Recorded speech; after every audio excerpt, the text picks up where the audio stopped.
할렐루야. 오늘 이 새벽에도 하나님의 평강과 은혜가 우리 사랑하는 성도 여러분들과 함께 하시기를 주님의 이름으로 축원합니다.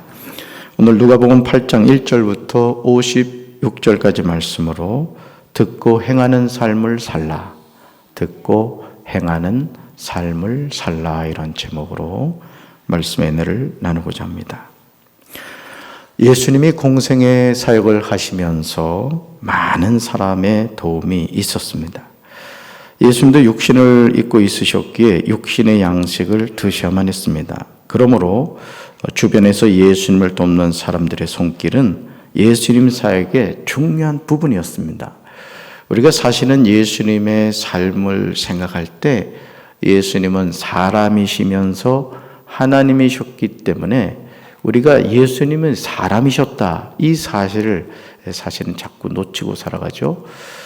그리고 제자들과 함께 3년여의 공생의 사역을 하시면서 사실은 그 제자들 같은 경우도 자기 직업을 내려놓고 예수님을 따라다녔죠. 그러니 그들이 여러분 예수님까지 13명 아닙니까? 장정 13명이 하루에 삼시세끼만 먹는다 하더라도 그게 보통 비용이 드는 것이 아니죠. 자, 그런 모든 것을 도와주는 사람이 있었다는 거죠. 오늘도 마찬가지입니다. 하나님의 일은 맨손으로 할 수 있는 것이 아닙니다. 헌신된 누군가의 손길이 필요합니다. 그리고 그런 도움의 손길이 하나님의 역사를 이루어가죠. 이 성전을 지을 때도 우리 성도들의 그런 헌신이 있었기 때문에 이 아름다운 성전이 지어질 수 있었던 것입니다. 주님의 교회는 이렇게 이름 없는 희생과 이의 득실을 따지지 않는 헌신을 통해서 아름답게 세워져 갑니다. 오늘도 주님은 이런 일에 헌신하는 사람을 곳곳에서 찾고 계십니다. 우리 강경제일교회 모든 성도 여러분들이 이런 하나님께 헌신된 자가 되셔서 한 시대에 쓰임받게 되기를 주님의 이름으로 축원합니다. 첫째 1절과 3절을 보시면 예수님의 사역에 자기들의 소유로 섬긴 사람들이 있었음을 기억해야 합니다. 예수님의 사역에서 우리가 오해하기 쉬운 것은 예수님은 의식주에 대해서 자유로우셨을 것이라고 생각합니다. 하지만 예수님은 우리와 똑같은 육신을 입고 있으셨습니다. 그러므로 예수님도 옷을 입으셔야 됐고 식사를 드셔야 했고 잠을 주무셔야 했습니다. 즉 예수님도 의식주의 문제를 해결하셔야 했다는 뜻이죠. 그런데 예수님이 부자였다는 내용이 성경에 전혀 나오지 않습니다. 그럼에도 예수님의 12제자뿐 아니라 예수님을 따르는 수많은 제자를 두셨습니다. 자, 그렇다면 예수님은 자신을 따르는 제자들과 의식주의 문제를 어떻게 해결하셨을까요? 자, 이런 의문에 대해서 누가복음 8장 2절과 3절에서 대답하고 있습니다. 예수님을 돕는 사람이 있었던 거죠. 자, 같이 읽습니다. 또한 악귀를 쫓아내심과 병고침을 받은 어떤 여자들 곧 7 귀신이 나간 자 막달라인이라 하는 마리아와 헤롯의 청지기 구사의 아내 요한나와 수산나와 다른 여러 여자가 함께하여 자기들의 소유로 그들을 섬기더라. 아멘. 예수님이 고을과 마을을 두루 다니시면서 하나님 나라를 선포하며 그 기쁜 소식을 전하실 수 있었던 이유는 예수님을 물질적으로 섬기는 여인들이 있었기 때문입니다. 그래서 안산 제일교회 고은 목사님 여러분 아실 겁니다. 그 목사님이 한 번은 간증을 하는데 그런 간증을 하시더라고요. 이제 교회에서 어떤 이제 계획을 세우잖아요. 예를 들어서 우리 교회 리모델링 합시다. 또는 뭐 비전 센터를 지읍시다. 그런 큰 이제 공사를 하게 되죠. 자, 그렇게 되면 교회를 맡은 담임 목사는 어쨌든 그 부분에 대해서 이제 기도를 하게 됩니다. 그러면 이제 그 부분에 대해서 이제 기도를 하고 그러는데 꼭 그때마다 전화를 하는 장로님이 계시다는 거예요. 그래서 전화 통화를 이렇게 하면서 뭐 이런저런 얘기를 하다가 보면 이 장로님이 항상 그 얘기를 하신대요. 목사님, 걱정하지 마세요. 얼마가 나오든지 나머지는 제가 책임지겠습니다. 그래서 이 장로님 별명이 뭐냐면 나머지는 제가 장로님이래요. 아무도 아멘 안 하시네. 그래서 자신이 사역을 하면서 참 그 나머지는 제가 장로님을 통해서 하나님의 일을 감당할 수 있었다, 이런 간증을 했다고 합니다. 이런 섬김 때문에 12제자가 예수님과 동행하면서 하나님 나라의 복음을 힘있게 전하실 수 있으셨던 거죠. 오늘도 주님의 일에 헌신자를 주님은 찾고 계십니다. 여러분, 누가복음 8장 2절과 3절에 다양한 이름이 나오죠. 막달라인이라는 마리아, 요한나, 수산나, 다른 여자에 관하여 언급합니다. 저는 강경절께 모든 성도가 주님의 선한 일에 쓰임받게 되시기를 주님의 이름으로 축원합니다. 나에게는 물질을 주님의 일을 위해서 쓸 줄 아는 것이 축복이에요. 저는 여러분들이 다 성부가 되시길 바라요. 거룩한 부자가 되십시오. 그리고 하나님이 주신 그 물질을 통하여 하나님의 일을 이렇게 할 수 있는 그런 쓰임받는 가정이 되시길 주님의 이름으로 축원합니다. 또 나에게 있는 시간을 주님 위해 쓸 줄 아는 것이 은혜예요. 또 나에게 있는 그 무엇이라 하더라도 그것을 선용하는 것이 필요하죠. 여러분, 그 노블리스 오블리제라는 말이 있습니다. 가진 자가 책임져야 할 부분이 있다는 거예요. 교회에서도 마찬가지예요. 자, 여러분들이 정말 영권의 복, 물권의 복, 인권의 복을 받으셔서 그것을 통하여 정말 주님의 몸된 교회, 뭐 필요한 게 없나? 그렇죠? 여러분, 이 강대상도 우리 곤순 장로님이 이렇게 봉헌하셨어요. 여러분, 늘 그런 마음을 가지십시오. 그래서 이 교회가 하나님께 영광 돌리는 일에 앞장설 수 있게 되기를 주님의 이름으로 축원합니다. 자, 두 번째 10절입니다. 하나님 나라의 비밀을 아는 것은 특권이요 축복임을 기억해야 합니다. 네 가지 땅에 떨어진 씨 비유는 오늘 믿음의 공동체 안에서 신앙생활하는 성도들에 관한 영적인 평가입니다. 5절에서 길가에 떨어진 씨가 나오죠. 자, 6절에서 바위 위에 떨어진 씨가 나오고 7절에서 가시떨기 속에 떨어진 씨가 나옵니다. 자, 8절에 좋은 땅에 떨어진 씨가 나오죠. 자, 그렇다면 여기서 씨는 무엇이고 네 가지 땅은 무엇일까? 예수님은 9절에서 제자들이 이 비유의 뜻을 물었을 때 친히 설명해 주십니다. 그러시면서 예수님이 비유를 하시는 이유에 대해서 10절에서 분명하게 대답하시죠. 자, 10절 읽습니다. 이르시되 하나님 나라의 비밀을 아는 것이 너희에게는 허락되었으나 다른 사람에게는 비유로 하나니 이는 그들로 보아도 보지 못하고 들어도 깨닫지 못하게 하려 함이라. 아멘. 자, 예수님의 말씀에서 우리는 한 가지 중요한 사실을 발견하게 됩니다. 그것은 하나님의 나라의 비밀을 아는 것이 아무에게나 허락되는 것이 아니라는 거예요. 하나님 나라의 비밀을 아는 사람이 있고 모르는 사람이 있다는 거죠. 지금 제자들에게는 하나님 나라의 비밀이 허락되었지만 다른 사람에게는 비유로 하신다고 하십니다. 그렇다면 예수님이 이렇게 하시는 이유는 무엇일까요? 왜 어떤 사람에겐 허락이 되고 어떤 사람에게는 허락되지 않는 것일까? 예수님이 이사야 6장 9절을 인용하시면서 그들이 보아도 보지 못하고 들어도 깨닫지 못하게 하려 하는 것이라고 말씀하시죠. 자, 우리는 영적인 눈과 귀가 열려야 할 줄로 믿습니다. 여러분이 늘 하나님 앞에 기도하셔야 돼요. 말씀을 들을 때마다 주님, 강단에서 목사님을 통해 또 전도사님을 통해 말씀이 전해지는데 주여 말씀이 들리게 하여 주옵소서. 여러분, 볼 수 있는 눈이 열려야 됩니다. 정말 중요한 것이 무엇인가? 정말 내 삶에서 정말 가치 있는 것이 무엇인가? 오늘 3월 2일 이 하루 동안 내가 살면서 과연 나는 무엇을 보고 무엇을 들어야 될 것인가? 늘 우리가 깨어 기도해야 할 줄로 믿습니다. 사랑하는 성도 여러분, 그러므로 우리는 주님께 말씀에 대한 깨달음을 달라고 기도해야 됩니다.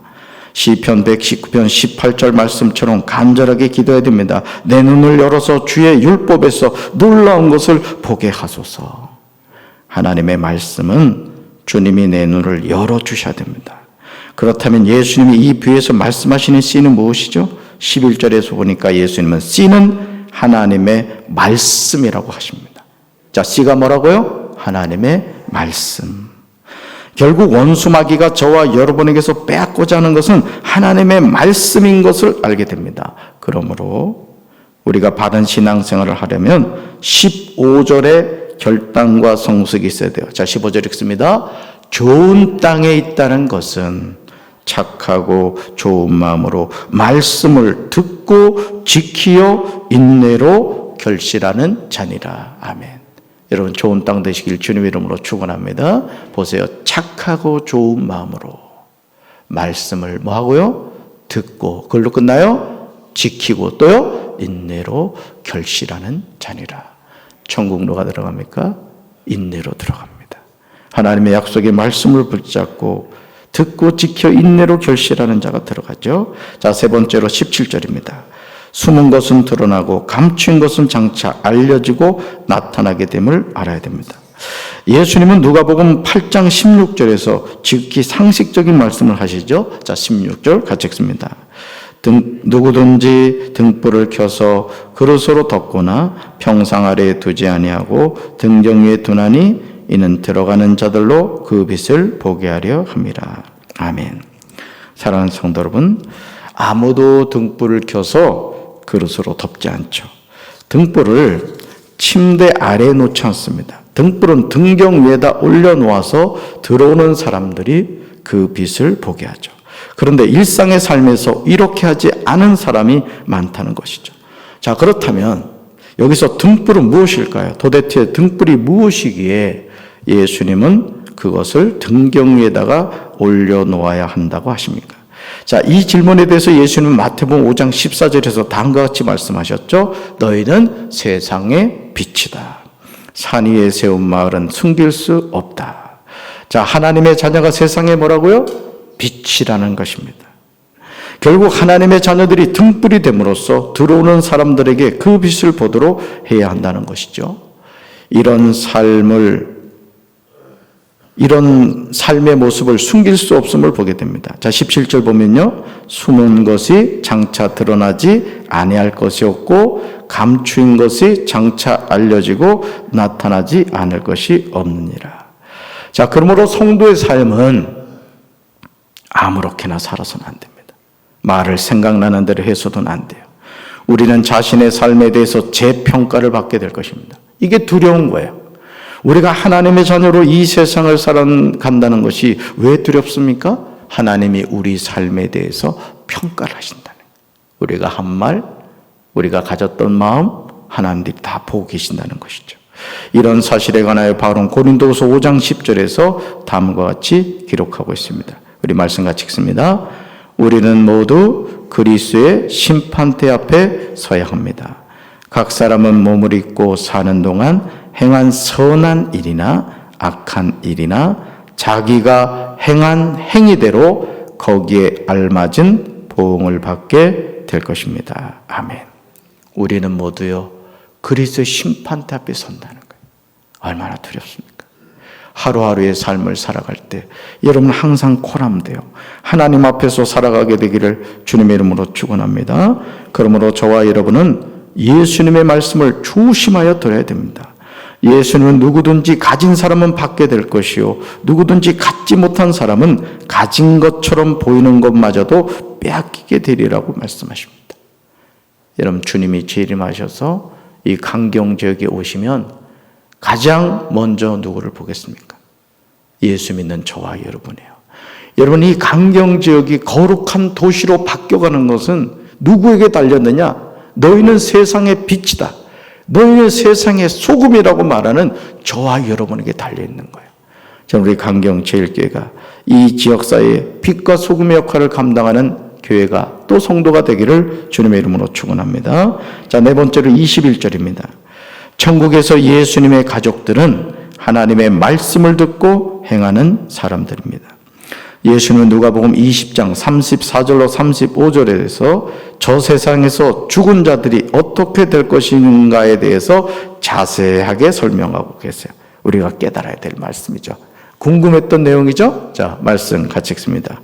예수께서 이르시되 이 세상의 자녀들은 장가도 가고 시집도 가되 저 세상과 및 죽은 자 가운데서 부활하심을 얻기에 합당히 여김을 받은 자들은 장가가고 시집가는 일이 없으며 그들은 다시 죽을 수도 없나니 이는 천사와 동등이요 부활의 자녀로서 하나님의 자녀임이라. 아멘.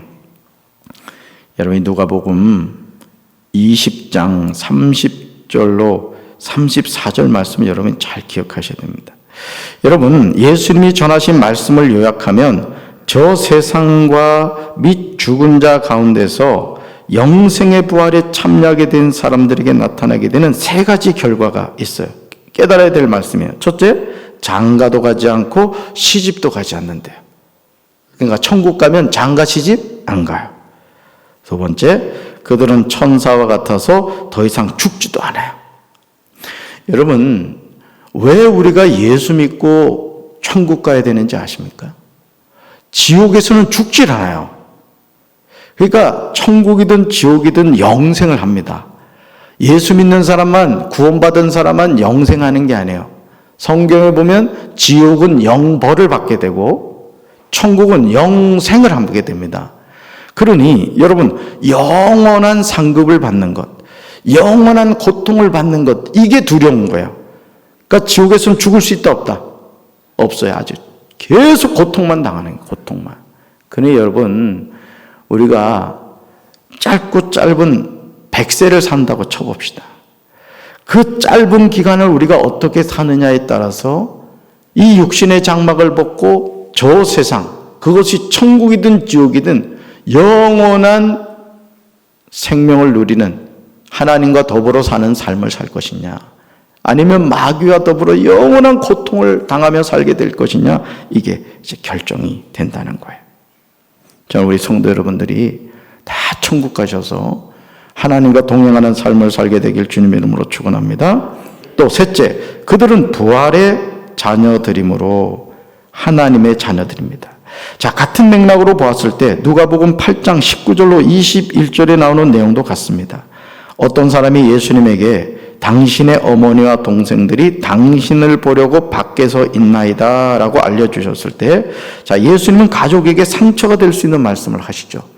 자, 19절을 보시면 예수님의 어머니와 그 동생들이 왔는데 무리로 인하여 예수님에게 가까이 나가지 못하고 있었습니다. 자, 그렇다면 예수님이 말씀하시는 가족이 누구냐 이거예요. 왜 제가 여러분들 앞에 말씀을 전하기 전에 우리는 한 가족입니다, 이게 그냥 미사여구가 아니에요. 그게 여러분들 그냥 듣기 좋으라고 하는 말이 아닙니다. 오늘 그 근거가 나옵니다. 자, 보실까요? 21절 같이 읽습니다. 예수께서 대답하여 이르시되 내 어머니와 내 동생들은 곧 하나님의 말씀을 듣고 행하는 이 사람들이라 하시니라. 아멘. 네, 그거 한번 찍으세요. 하나님의 말씀을 듣고 행하는 이 사람들이라. 자, 예수님의 어머니와 예수님의 동생들이 누구냐 이거야. 그래서 우리가 그렇게도 표현을 합니다. 예수님을 형님이라고도 부를 수 있다는 거죠. 또 오빠라고 부를 수도 있는 거예요. 여기에 근거하는 겁니다. 그래서 여러분, 우리가 이 같은 믿음의 공동체, 이 강경제일교회 안에서 여러분이 만나서 신앙생활 하시다가 이제 돌아가시는 분들 계시죠. 근데 이 만남이 여기서 끝나지 않는다는 거예요. 어디까지 이어진다?